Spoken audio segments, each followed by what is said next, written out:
Muy buenas noches, Ángel, profe. Espero que estén pasando una excelente noche y es un placer acompañarlos como siempre a todos ustedes. Para esta noche tenemos la continuación de lo que estábamos conversando la semana pasada, que habíamos titulado como planificación para un evento competitivo. Habíamos conversado la semana pasada sobre algunos temas que son muy importantes en el proceso de preparación para un evento de competición en el que nosotros pues tengamos planeado con nuestro entrenador participar.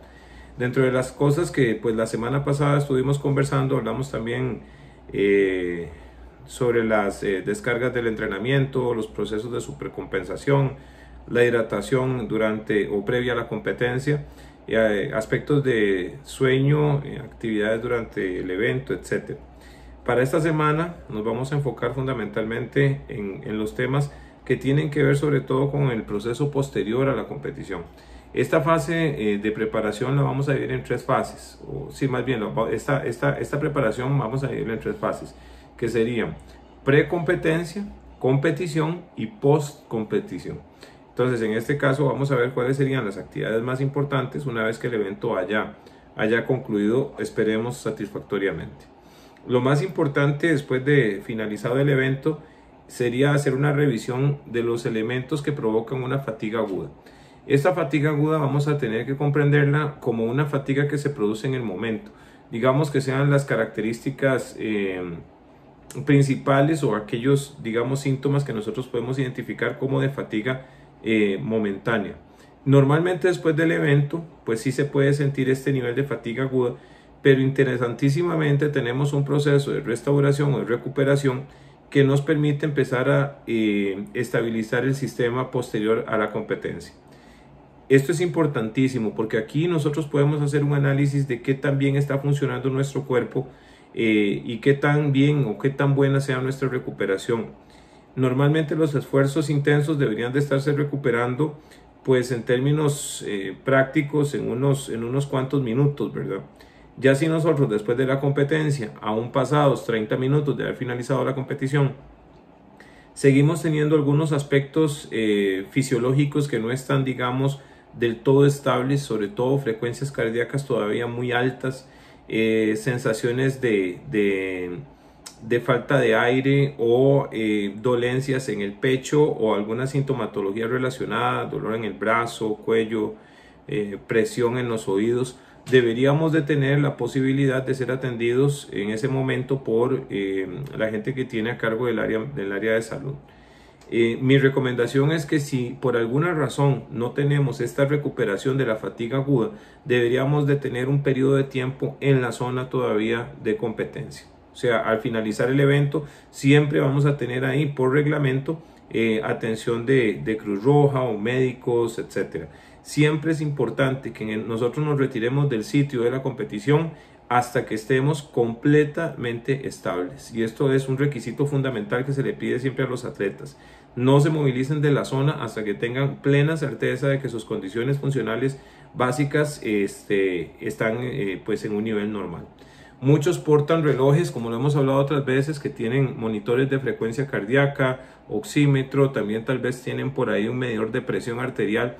Entonces siempre es importante recurrir al reloj para poder chequear estos signos y pues valorarlo de manera que estén dentro de lo que corresponde a normal después de una actividad física. Posterior a esto vendrá la fatiga crónica. La fatiga crónica es la que nosotros vamos a experimentar días después del evento. Todavía 3-4 días después del evento podemos tener esta condición de fatiga crónica. Esta fatiga crónica nosotros podemos contrarrestarla con algunos otros elementos que pueden colaborarnos de alguna manera con la recuperación. Y aquí es donde tenemos que establecer una diferencia importante entre la recuperación y el proceso de regeneración, que tenemos que manejar como dos conceptos que sean completamente diferentes.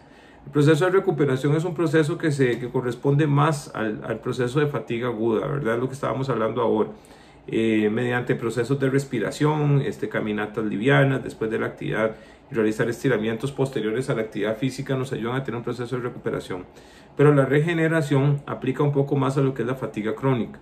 Esta fatiga crónica va a producir, bueno, obviamente por el esfuerzo, vamos a tener algunas rupturas de fibras musculares, vamos a tener algunos procesos orgánicos que tenemos que resolver, sobre todo a nivel renal, con procesos de hidratación importantes. Pero entonces en ese proceso, nosotros vamos, en ese tiempo que se produce la fatiga crónica, vamos a tener que intervenir con actividades regenerativas que nos ayuden a aumentar la velocidad con la que estos procesos se desarrollan. Para esto es importantísima la intervención de los recursos fisioterapéuticos que un profesional en ese campo tiene que dar. Nosotros sabemos de antemano que son recursos costosos, sin embargo tenemos que hacer una clara diferencia entre lo que es un gasto y lo que es una inversión. Dentro del deporte, la terapia física, por mi experiencia, es una inversión. Todo lo que el fisioterapeuta pueda ver después de una competición intensiva, nos lo vamos a ahorrar a largo plazo en tiempo de no competir por lesiones o por cargas acumuladas que no se resolvieron de manera profesional y de manera correcta. De manera tal que el fisioterapeuta vendría a generar una intervención una vez terminado el evento, una vez que ya nosotros hemos entrado en ese proceso de fatiga crónica que se va a producir a lo largo de los días posteriores a la competición, y él perfectamente puede desarrollar un proceso, un protocolo de recuperación regenerativo en donde puede incluir muchísimos sistemas y formas de trabajo que nos puede perfectamente bien hacer una diferencia significativa entre poder reincorporarnos rápidamente a la práctica deportiva de nuevo, al entrenamiento que tenemos programado, o no poder hacerlo del todo o hacerlo demasiado tarde. Por otra parte, tenemos que ver también los aspectos que tienen que ver con la rehidratación del cuerpo. Nosotros, bueno, es variable. El peso perdido por una competencia, dependiendo de la intensidad de condiciones climáticas, podría andar entre 1,5 kg, 2 kilos de peso corporal. Normalmente yo recomiendo que se haga un pesaje antes de la competencia y un pesaje post competencia para darnos cuenta exactamente de cuánto peso corporal hemos perdido en agua, porque este proceso de rehidratación a veces no es tomado muy en consideración. De hecho, muchas personas después de una competencia, y lo he visto varias veces, tienden a celebrar con cerveza, y hay que recordar que el alcohol es un diurético y lo que hace es más bien aumentar la micción, y esto provoca más deshidratación. Entonces, lo ideal sería que una vez terminado el evento podamos chequear el peso corporal y con un registro previo nos podríamos dar cuenta qué tan significativa fue la pérdida de agua. En algunos casos, digamos que si el proceso de euhidratación ha sido bueno durante la competencia, podríamos pensar que al final de la competencia una persona podría perder una cantidad de peso que no sea significativa. Pero si ya estamos por arriba de los 500 gramos de pérdida de peso, estaríamos con una pérdida de 500 ml de líquido. Entonces, sí sería importante tomar muy en consideración y muy en serio el tema de esa rehidratación que estaría pendiente. Bien, el otro tema importante también, aparte de la rehidratación, es el tema de la alimentación.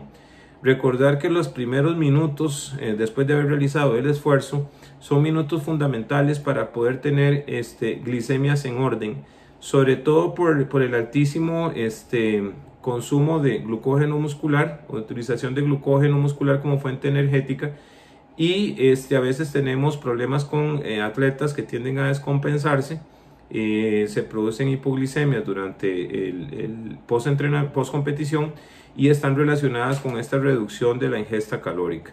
Entonces, después de la competencia, es muy importante tener en cuenta que tenemos que hacer una ingesta calórica adecuada para que nosotros podamos pues compensar esta pérdida de calorías que se ha venido dando de manera masiva durante el evento.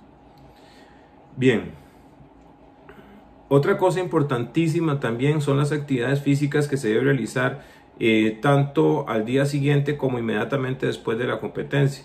Normalmente después de la competencia lo que se recomienda es realizar una actividad subaeróbica que nos permita tener una reducción o remoción de productos de sustancias de desecho como ácido láctico para remocionarlas en el sistema circulatorio.